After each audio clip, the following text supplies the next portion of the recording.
wabarakatuh. Innal hamdalillah hamdan katsiran thayyiban mubarakan bih. Asyhadu an la ilaha illallah wahdahu la syarikalah wa asyhadu anna Muhammadan abduhu wa rasuluhu la nabiyya ba'da. Allahumma shalli wa sallim ala Muhammadin wa ala alihi wa sahbihi ajma'in. Alhamdulillah, meskipun saya sakit masih bisa ngisi.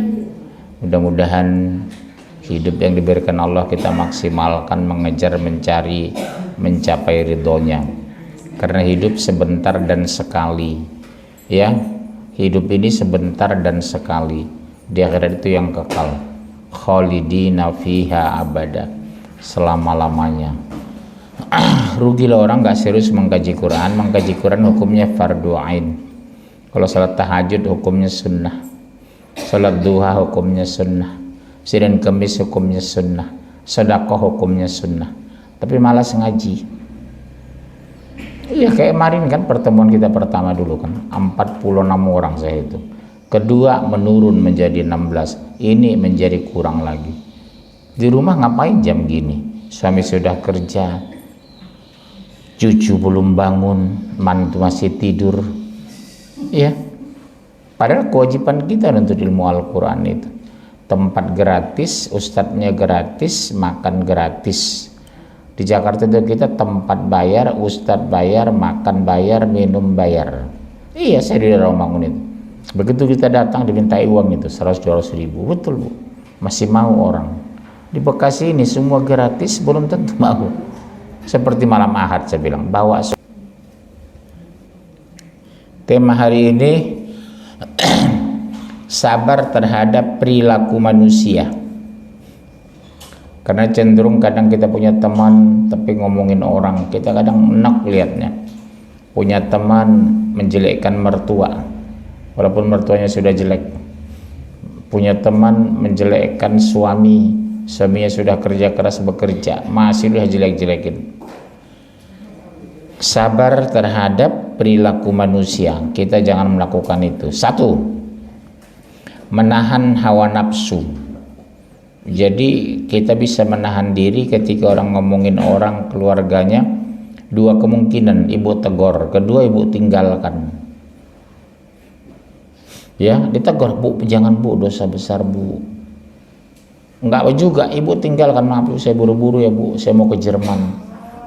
Tinggalkan dia. Surah 18 ayat 28. 18:28.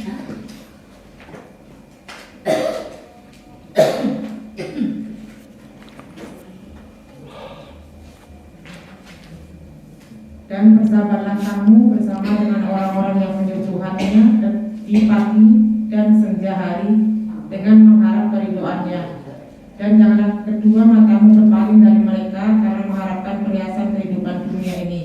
Dan janganlah kamu mengikuti orang yang hatinya telah kami lalaikan dari mengingat kami, serta menuruti hawa nafsunya, dan adalah keadaannya itu melewati batas.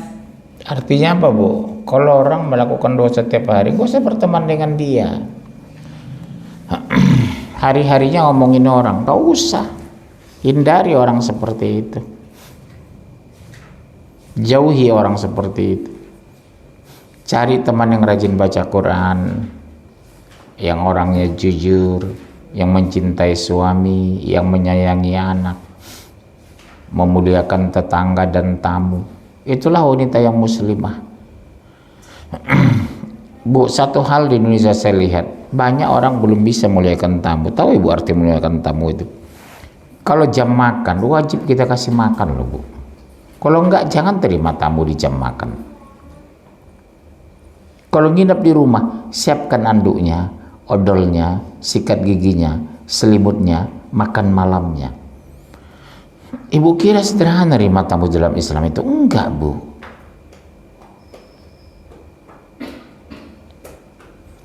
Ibu jangan sepelekan itu, dosa besar. Boleh menolak tamu, boleh. Misalnya makan datang di jam 12 pas jam makan siang, ibu nggak ada makan, Bu, saya ini belum bisa nerima tamu karena saya harus nyiapkan makan siang sementara saya di rumah nggak ada makanan. Boleh jujur, harus jujur. Di Indonesia nggak saya lihat, jam makan tamu datang dibiarin aja gitu. Sampai jam 2 ngobrol nggak ada kasih makan. Keluar kue-kue kecil, air putih, pulang mules dia. Orang Indonesia Bu yang gitu itu. Muliakan tamu, kasih makan semaunya, sepuasnya, sekenyangnya, seenaknya. Malas masak beli nasi padang, nggak ada uang utang. Yang penting ada uang untuk membayarnya besok atau lusa. Sering saya lihat disepelekan nerima tamu itu, nggak bisa. Bu makan ya Bu, saya berdosa nggak layani ibu, harus makan Bu.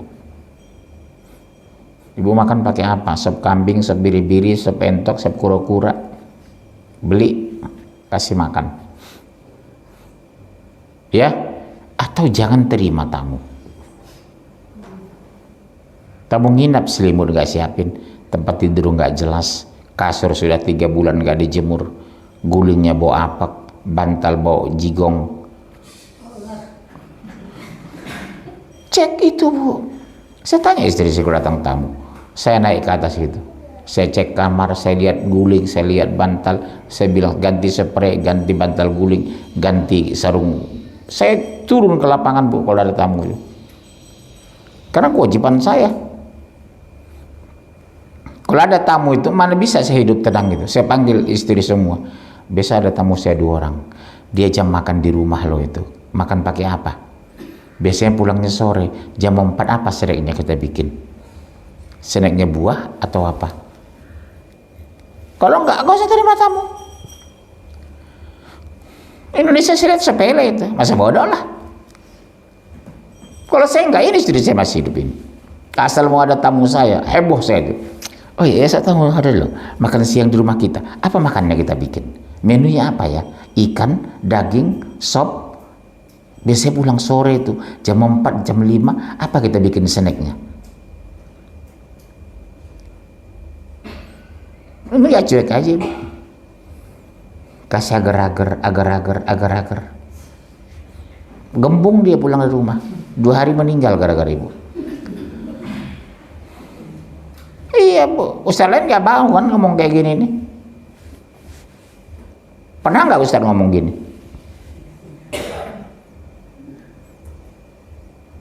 Saya selalu bicara teknis, bicara keseharian, bicara akhlak. Akhlak, adab menerima tamu, memuliakan orang tua, memuliakan mertua. Mertua Ibu jangan sepele loh itu.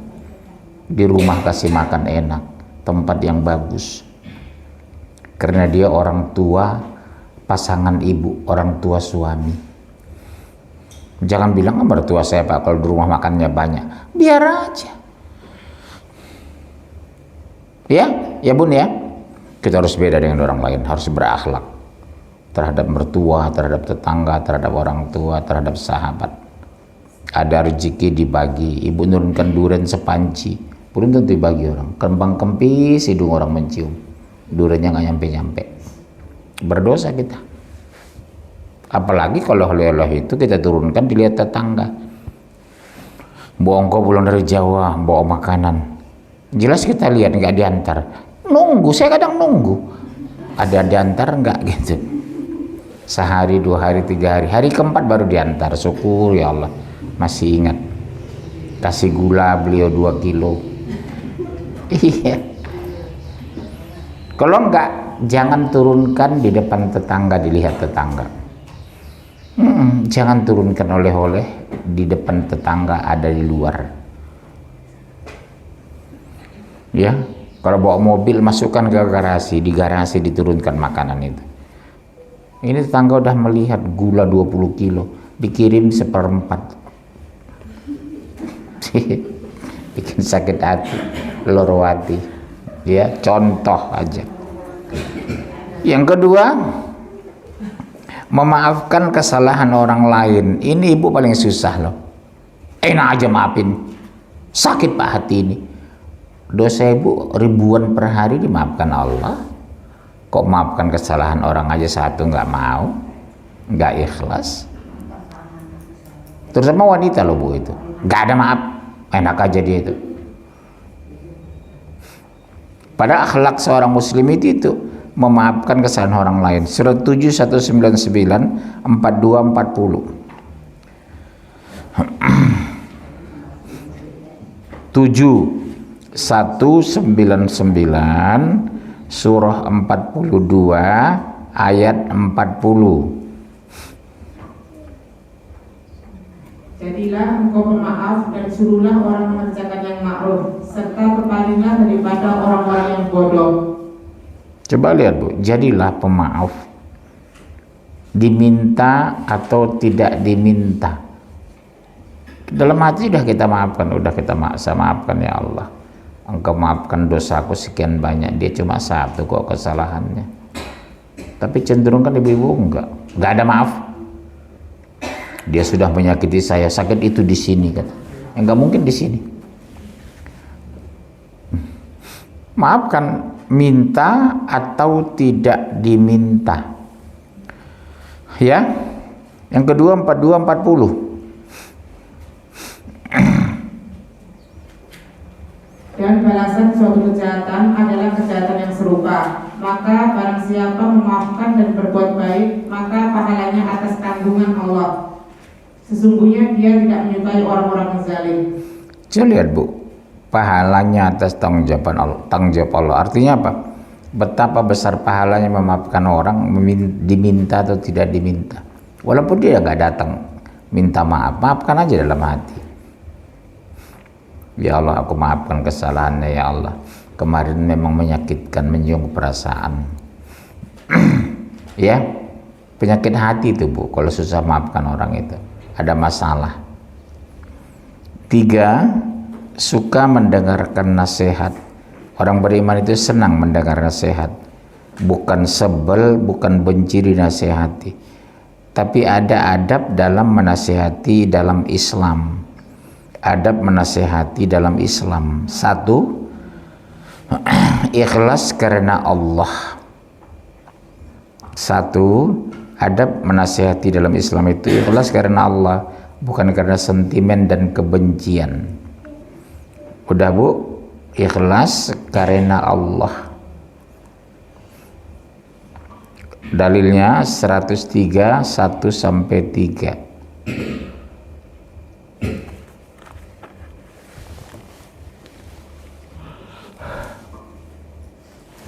Demi masa, sesungguhnya manusia itu benar-benar dalam kerugian, kecuali orang-orang yang beriman dan mengerjakan amal soleh, dan nasihat menasihati supaya menaati kebenaran, dan nasihat menasihati supaya menetapi kesabaran. Jadi saling menasihati, saling mengingatkan. Ibu jangan kecil hati nasihati teman, berarti dia mencintai kita. Ibu jangan tersinggung kalau diingatkan kawan dan sahabat, karena mencintai kita itu. Bu, ibu nggak pantas lah ngomong kayak tadi depan forum itu, nggak enak kita Bu. Urusan saya.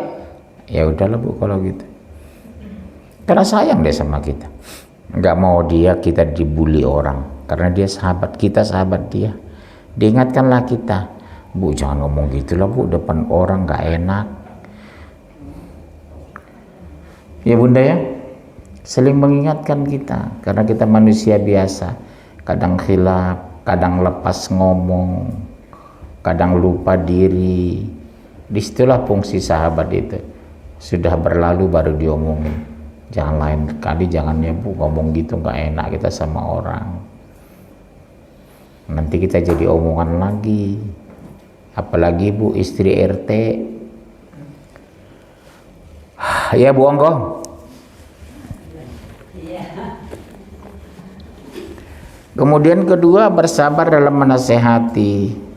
Surah 51 ayat 55. Dalam menasehati juga harus bersabar. Artinya, kalau didengar orang, alhamdulillah. Kalau nggak dengar ya sudah. Kewajiban kita hanya saling mengingatkan.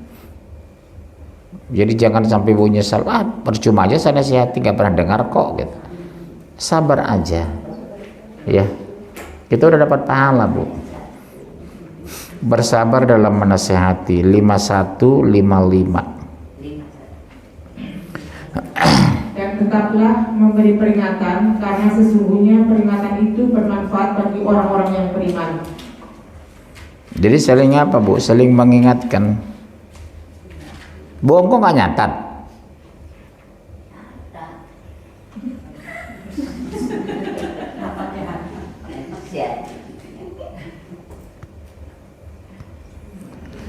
Ya. Kemudian menasihati orang dengan lembut, tidak dengan kasar. Ada kadang orang tersinggung karena cara kita mungkin. Bu, sholat bu, dosa besar ibu. Tersinggung orang. Bu, jilbab bu, ibu kan sudah baligh. Udah 49 baru baligh katanya. Menasihati dengan lembut, dengan bijak tanpa menyinggung perasaan. Surat 20 ayat 44.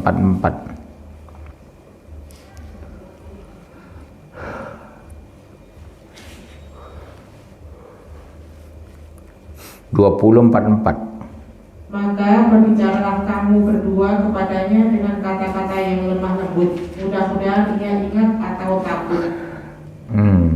Berkatalah kamu dengan lemah lembut, kata Allah. Orang simpati bunda, tapi kalau ibu kasar keras, orang menjauhi.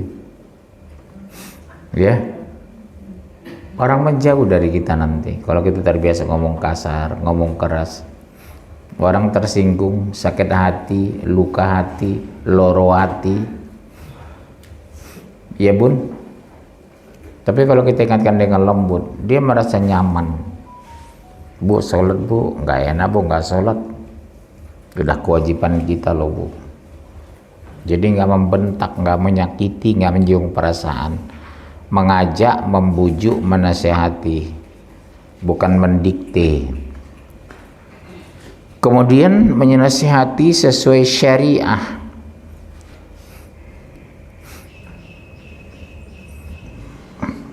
Menasihati sesuai syariah. 18.110.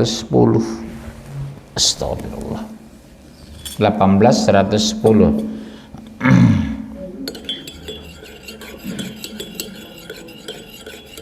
Katakanlah, sesungguhnya aku ini hanya seorang manusia seperti kamu yang diwahyukan kepadaku bahwa sesungguhnya Tuhan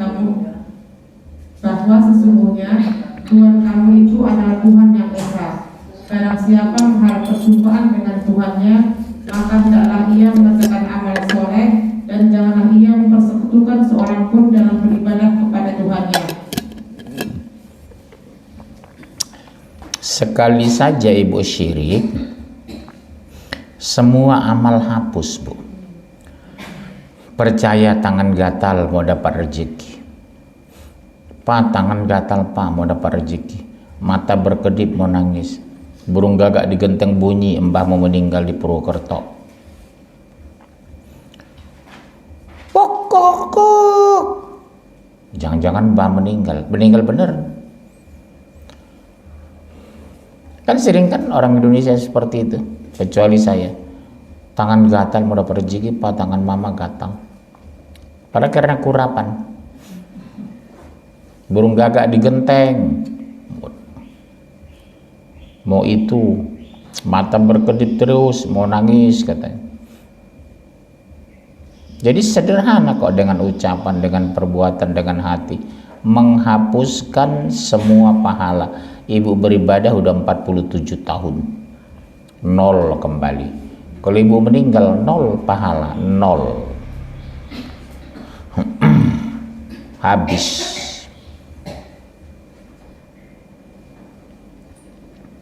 Kemudian menggunakan kata-kata yang baik dan lembut. Mengingatkan orang, menasihati orang, menegur orang.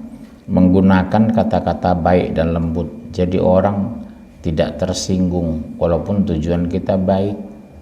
Ya. Gunakan kata-kata yang baik dan lembut dalam menasihati orang, mengingatkan orang.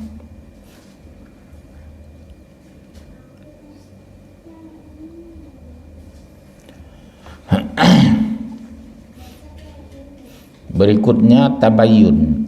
Kalau bahasa Inggrisnya clarification, bahasa Indonesianya klarifikasi. Tabayun.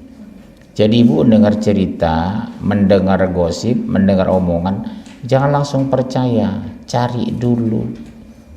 Benar nggak berita itu? Benar nggak cerita itu? Benar nggak dia melakukannya? Namanya tabayun. Cerita ini ngomong sana, ngomong sini, ngomong sana. ternyata bohong, ibu kena dosa besar. Ya, tabayun, clarification 49:6. 49 ayat 6. Hai orang-orang yang beriman, jika datang kepadamu orang fasik membawa suatu berita, maka periksalah dengan teliti, agar kamu tidak menimpakan suatu musibah kepada suatu kaum tanpa mengetahui keadaannya, yang menyebabkan kamu menyesal dan atas perbuatanmu. Coba lihat, cari tahu dulu kebenaran berita itu.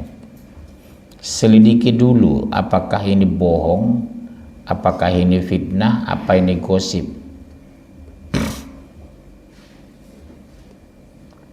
Kemudian jangan bersangka buruk, baik terhadap manusia apalagi terhadap Allah. Tidak suka bersangka buruk. Ya, kalau bahasa Inggrisnya negative thinking. Dikit-dikit negatif sama orang. Alah, jangan-jangan gini, jangan-jangan gini. Padahal belum tentu benar. Tidak bersangka buruk. 49:12.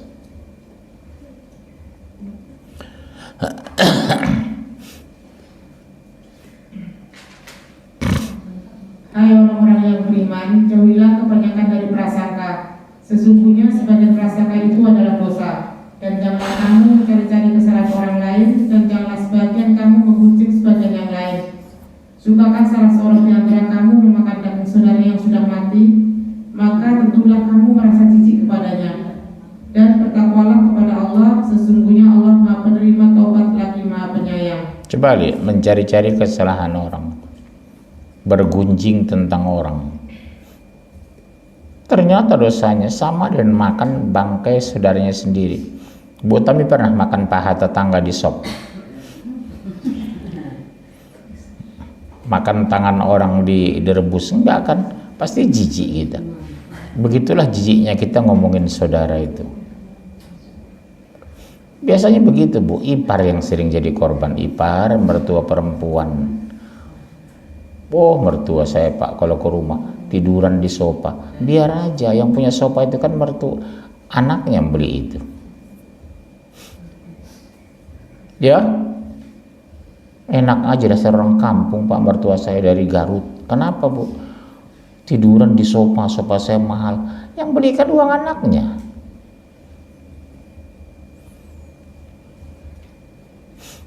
Pastikan dulu Ibu mencintai mertua sama dengan orang tua. Harus bisa. Beli mukena sama orang tua, mertua juga beliin. Beli sarung sama orang tua, mertua dibeliin. Beli kerudung sama mertua, orang tua dibeliin. Sama. Karena uang itu uang anaknya kok, bukan uang ibu. Kok bisa-bisanya ibu gitu ngirimin pakaian sama anak ibu, ngirim kerudung sama orang tua ibu ke kampung, mertua sendiri nggak pernah dikasih. Dosa ibu, nggak adil itu. Kalau ngasih kerudung sama orang tua, mertua dibelikan juga. Beli mukena lebaran, mertua juga dibeli. Ibu ambil uang suami kan, kecuali ibu bekerja sendiri, ya itu boleh, bebas ibu. Beli mukena, beli sarung, diam-diam mengirim sama orang tua, nggak apa-apa, karena uang hasil keringat ibu. Ini enggak, Bu, mengharapkan uang suami. Kalau ketahuan sama mertua begitu kan tersinggung dia. Kok mantuku ya tiap tahun ngirim baju, mukena, kain sama orang tuanya, sementara aku mertuanya nggak pernah dapat. Terakhir, jangan memprovokasi. Surah 68, 10, 11. 68 ayat 10 dan 11. Jangan memprovokasi, memanas-manasin orang. Dan jangan kamu ikuti setiap orang yang banyak bersumpah lagi hina, yang banyak mencela, yang kian kemari menghambur fitnah. Kian kemari menghambur fitnah. Kedua, mencela. Semua nggak ada yang benar mata dia. Nggak ada yang benar mata dia, semua salah. Yang benar cuma dia. Ada seperti itu, ada. Yang benar cuma dia. Mungkin merasa dia pendidikan S2, tetangganya cuma SMP, SMA. Merasa rumahnya paling mewah di komplek dibandingkan rumah orang lain. Merasa suaminya pejabat, sementara tangganya penjahat. Itulah kesimpulannya bagaimana karakter orang-orang beriman yang harus kita jauhi. Tidak suka berburuk sangka, tidak suka mengumbar nafsu. Ya. Oke, ada pertanyaan? Iya, silakan Bu.